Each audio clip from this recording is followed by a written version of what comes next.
The Kenya Kwanza government and the opposition have today begun a fresh round of talks to solve the political stalemate following the collapse of the first bipartisan talks. Speaking during the meeting at the Bomas of Kenya in Nairobi, Wiper Party leader Kalonzo Musyoka said that as a coalition, they will not negotiate for any form of power sharing. As our very own Kennedy Kimani now reports, the agreement to hold the talks came after former Nigerian President Olusegun Obasanjo brokered a truce between President William Ruto and opposition leader Raila Odinga.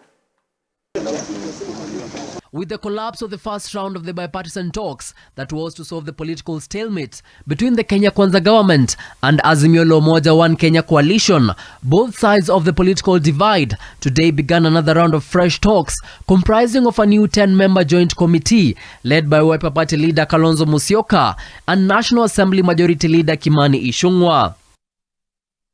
At the meeting, which took place at the Bomas of Kenya, began with a moment of silence to remember the lives lost during the anti-government protests. As a coalition and the interests of the nation, we therefore commit that we shall, number one, negotiate in good faith and genuinely seek a just outcome for all Kenyans.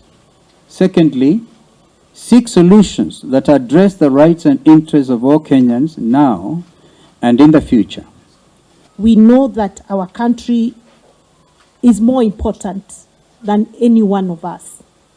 And we've been sent here by the President of the Republic of Kenya, Dr. William Samoei Ruto, to come and sit with our brothers to find a solution to the issues that are being brought on the table.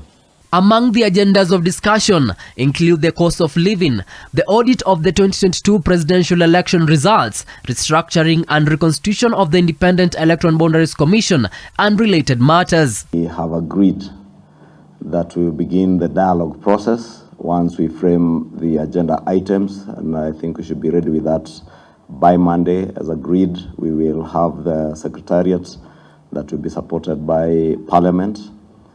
For secretarial services, we also have technical committees backing up each of our teams and rapporteurs on either side.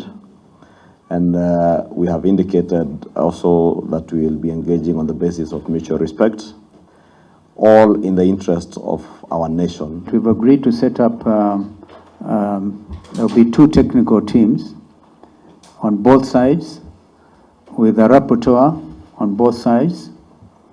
And we have agreed that the speakers of parliament will provide the answered reporters. We thought that is very important because subsequently we expect there will be documents generated and they will require presentation perhaps on the floor of both houses.